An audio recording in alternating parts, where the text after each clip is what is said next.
आज प्रदेश के चिकित्सा शिक्षा मंत्री विश्वास कैलाश सारंग का बयान सामने आया है। राहुल गांधी पर तंज कसते हुए चिकित्सा शिक्षा मंत्री विश्वास कैलाश सारंग ने कहा कि हिंदू की व्यापकता और उसकी गहराई राहुल गांधी नहीं जानते।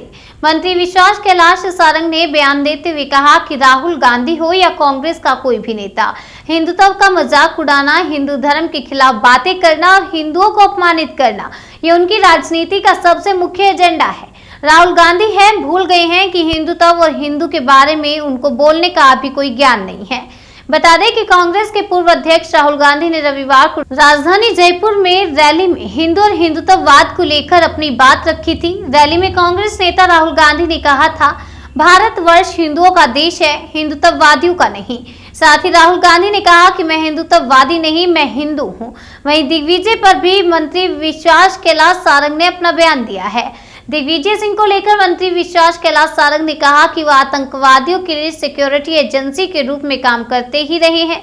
जो इस देश में विघटन की बात करेगा, उन्हें दिग्विजय सिंह संरक्षण देंगे। इस देश को तोड़ने और आप हवा को बिगाड़ने का काम करेगा, उसे दिग्विजय सिंह गले लगाएंगे। और क्या कुछ कहा, ये आपको सुनाते हैं। देखिए, हमारी हर स्थिति पर नजर है और हम ये सुनिश्चित कर रहे हैं कि हम कोरोना संक्रमण को ना फैलने दें, और इसीलिए टेस्टिंग से लेकर कॉन्टैक्ट ट्रेसिंग और वैक्सीनेशन, इस सब पर बहुत ताकत के साथ काम हो रहा है। हम लगातार वैक्सीनेशन अभियान तेजी से चला रहे हैं। 16 तारीख को फिर हमारा महा वैक्सीनेशन अभियान है और हम ये सुनिश्चित कर रहे हैं कि हमारी जो टारगेट सेगमेंट है, जो हमारी टारगेट पॉपुलेशन है जिसको वैक्सीन लगनी है, उसके दोनों डोज हम दिसंबर तक पूरे कर लें। हम हर स्थिति पर नज़र रखे हुए हैं। 3 दिन पहले मैं दिल्ली गया था। मैंने केंद्रीय स्वास्थ्य मंत्री जी से मुलाकात की और उन्हें ये निवेदन किया था कि हम मध्य प्रदेश में भी जीनोम सीक्वेंसिंग करना चाहते हैं। और मुझे प्रसन्नता है कि केंद्रीय स्वास्थ्य मंत्री जी ने मध्य प्रदेश के लिए 5 मशीनें उपलब्ध कराने का हमें भरोसा दिलाया है, आश्वासन दिया है, और वो प्रक्रिया भी शुरू हो गई। हम भोपाल, इंदौर, रीवा, जबलपुर और ग्वालियर मेडिकल कॉलेज में जीनोम सीक्वेंसिंग की मशीन इसी महीने में हमें उम्मीद है कि हमें मिल जाएगी। उसकी जो सिविल वर्क है वो हमने शुरू करवा दिया है, और जिन ह्यूमन रिसोर्स की ट्रेनिंग के लिए हमें व्यवस्था करनी है उसकी भी हमने मैपिंग कर ली है। हम ऐसा विश्वास रखते हैं कि इस महीने में दिसंबर के अंत तक या जनवरी के फर्स्ट वीक तक हमें ये मशीनें उपलब्ध हो जाएंगी और हम भोपाल सहित मध्य प्रदेश के 4 और मेडिकल कॉलेज में जीनोम सीक्वेंसिंग शुरू कर देंगे।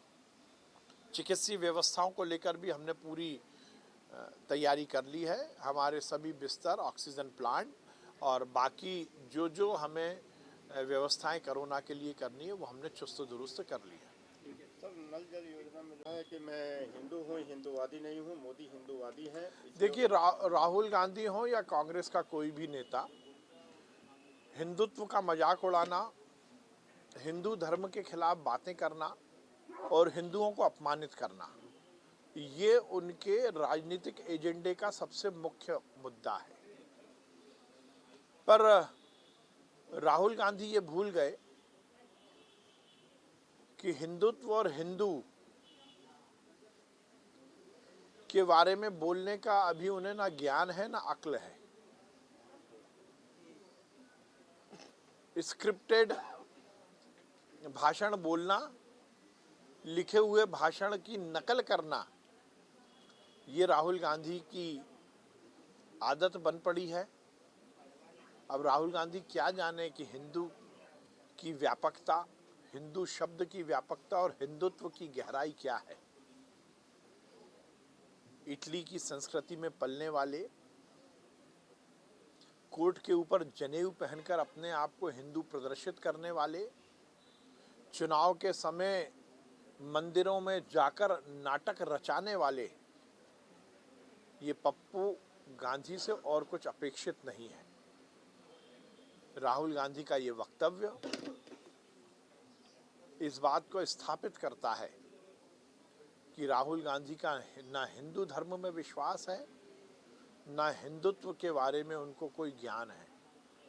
इस तरह से बच्चों की पुलिस के बारे में टिप्पणी करना भी अपने आप में समय बर्बाद करना ही है। सुनवाई भी आज ही होने वाला है। अब देखिए, हम तो लोकतांत्रिक व्यवस्थाओं में विश्वास रखते हैं। हर संवैधानिक संस्था का सम्मान करना और हर संवैधानिक संस्था के आदेश का पालन करना, ये हमारा नियम भी है और हमारी राजनीति का मुख्य उद्देश्य भी है। लोकतांत्रिक व्यवस्थाओं को मजबूत करने के लिए ज़रूरी है कि पंचायत राज के चुनाव हों। लोकतंत्र में जितना विकेंद्रीकरण सरकार का और सत्ता का होगा, उतना जनता को लाभ मिलेगा और इसीलिए चुनाव आयोग के आदेश का सरकार अक्षरशः पालन कर रही है।